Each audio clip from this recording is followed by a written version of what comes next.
We are continuing now with chapter 6 as we explained chapter 5, and in chapter 5 we were looking at how are you going to attract the target market, which processes and procedures and methods for you to be able to attract your target markets. So before you can attract your target markets, you were expected to do the market analysis. Whether you utilize the qualitative methods or the quantitative methods to gather information from your target customer for you to be able to know which one is the attractive market. So now in chapter 6, we are going to look at marketing strategies in product life cycle. These are the objectives or outcomes that we have to look at after we have read the entire chapter. So during your leisure time, you will read along this and you will be able to accomplish this if you read and you listen to this presentation. Sustainable competitive advantage. How can one define sustainable competitive advantage? It occurs when an organization implements the value creating strategy that other companies are unable to duplicate, or alternatively it finds it difficult or costly to imitate. So when you are implementing the competitive advantage, it's when you make your company to be unique. You come up with the products which have value, and those products cannot be compared with your competitors.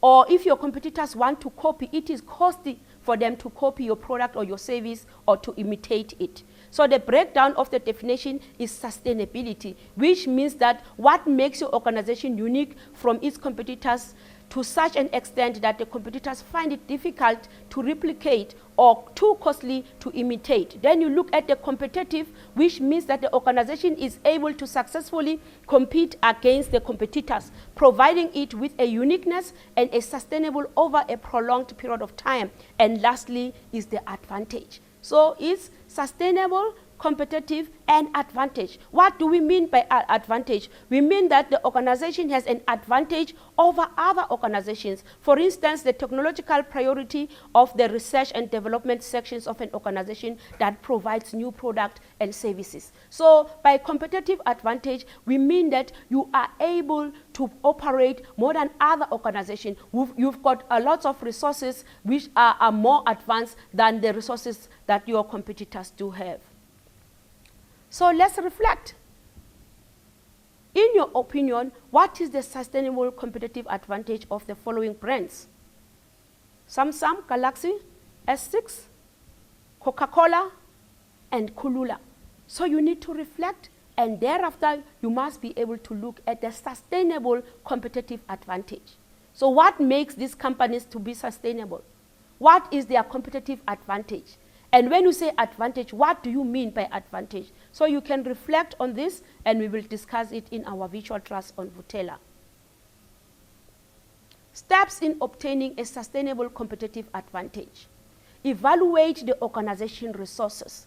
We spoke about the 4 factors of production, which is labor, which is land, capital, and entrepreneur. Evaluate. Do you have advanced capital within your organization? Do you have people who've got skills, knowledge, and abilities to be able to produce the product and the services? Do you have an entrepreneur within your organization, someone who is able to identify business opportunities, to use the scarce resources and take a calculated risk to be able to run the business? Combine all these organizational capabilities, values, exceptional cost to imitate, and to non-substitute products, and core competencies to lead your sustainable organization. So it's very important that the 4 factors of production are being evaluated so that you are able to know that you will be able to attain your competitive advantage. Then you need to differentiate between competency and competence. This is a figure which we will do which we will dwell in it in details when we are in our visual class. The model for global competitive advantage. First of all, creation and innovation. You need to look at creation and innovation. You cannot end the global competitive advantage if you are not creative and you are not innovative. And again, you need to look at competition. Look at the timing and positioning. because sometimes the time on its own can give you a competitive advantage. Now we are in a situation where we are all organizations globally are affected by the corona pandemic, where now is not a good timing or a timing to position your organization to earn the competitive advantage because of the situation that we are in. So again, you need to look at the cooperative, setting footfalls, pooling resources, sharing complementaries, and learning from partners and building alliances, because alone you cannot be able to adhere to competitive advantage. And lastly, you need to look at the tacit coalition, emphasizing the third party, lobbying the government, and placing placating the stakeholders and co-opting the customers. So this source is from MAH, which was done in 2004. Though is a very old reference, but it gives us a light that when you want to adhere to global competitiveness, you need to adhere to this model for you to be able to reach your global competitive advantage. Again, you need to reflect. In your opinion, what do you think is the best strategy of obtaining a global competitive advantage? There's lots of strategies that you can adhere to, but what is the best strategy? Look at aligning the brand positioning to the culture of each country, or following a uniform branding strategy across cultures. That will differ from one organization to another, whether you are trading nationally or you are trading globally. But you need to reflect, because you want to lead in the economy. You don't want to be a follower. I've already explained this, so you can go in details during your leisure time.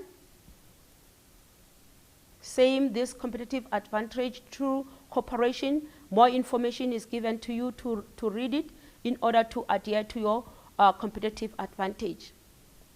This information we have already explained is just a brief information or a figure that is showing you the aspects that you need to adhere to if you want to reach to your competitive advantage. Then here we've got the marketing strategy for growth. So you can use this enforced metrics for you to be able to grow your business. So again, this table will be explained in details when we've got time during our virtual class. Marketing strategies for matured and declining markets. So you must have different marketing strategy for all the markets that you are foreseeing within your organization. For instance, when you are doing the marketing strategy for matured and declining market, you need to look at the occurrence of the excessive capacity. Look at the competition which interferes with it. Look at the problems in providing the product diversification. Then problems with distribution channel, problems with realization of increased profits and lowering costs, because the business is faced with a rapidly changing environment. Sometimes you'll find that the business reached to the mature state. That is a product life cycle. Once you reach to the mature state, then you start to decline. So what are the strategies that you are going to use when your business now is declining? So other strategy could be growth, by revisiting the industry or sub-segments of your market. You had this market segment, it was attractive to you, but now it's declining. So how can you be able to attract or stimulate the sub-segments for you to keep your business running? Again, you need to look at being a profitable survivor. Whilst other organizations are closing down, how will you survive? And you need the option to milk or to harvest. Sometimes you need to harvest, and when you are harvesting, you will know that you are going to look at other products. Now you will provide the product diversification, because you know that your product now is becoming obsolete. There's a lot of products that are becoming obsolete because of the changes in the environment. So you don't have to stay when you see that your product is no longer in need. You need to harvest and look at the other new avenues. It's either you liquidate your business or you go for the exit strategy if you see that now your product is obsolete. Testing strategy. So we've got criteria to test the strategy. You need to test the suitability of the strategy. Is it suitable? Again, here you have seen that you have reached the maturity and your product is about to decline. Now you need to test the strategy. Is it suitable for this new product or for this new sub-market that you want to implement your product and your services? You look at the feasibility. Can the strategy be sourced by organization? Can the organization achieve the set objective for this strategy? And you look at acceptability. Is there a financial advantage or cost benefit? Because for you sometimes to be able to gain profit, you need to incur costs, but those costs must have benefit. So when you look at the acceptability, you always look at what is the risk to the association of the stakeholder. What is the effects of the internal systems and the procedures of the organization? So here you are trying to come up with a new strategy for your new product, because maybe your product was obsolete and you decided to liquidate your business, or you decided to harvest and stop the business, but not to stop it at all, but you look at other avenues, whether you look for product diversification or you look at sub-segments for you to make your business running again. Evaluating tool for assessing the suitability. Those are the evaluating tool that you can go through when you look at the suitability of the strategy that you are going to use now that your product is declining. We've got this group work. You need to identify the sustainable competitive advantage of a global company of your choice and discuss the measures this company should implement to grow its market share during a period of a global market recession. As we can see that we are in a global market recession based on the pandemic of coronavirus. So here you need to look at the sustainability and the competitive advantage of that global company. Thank you so much for listening. We will meet again in the next session.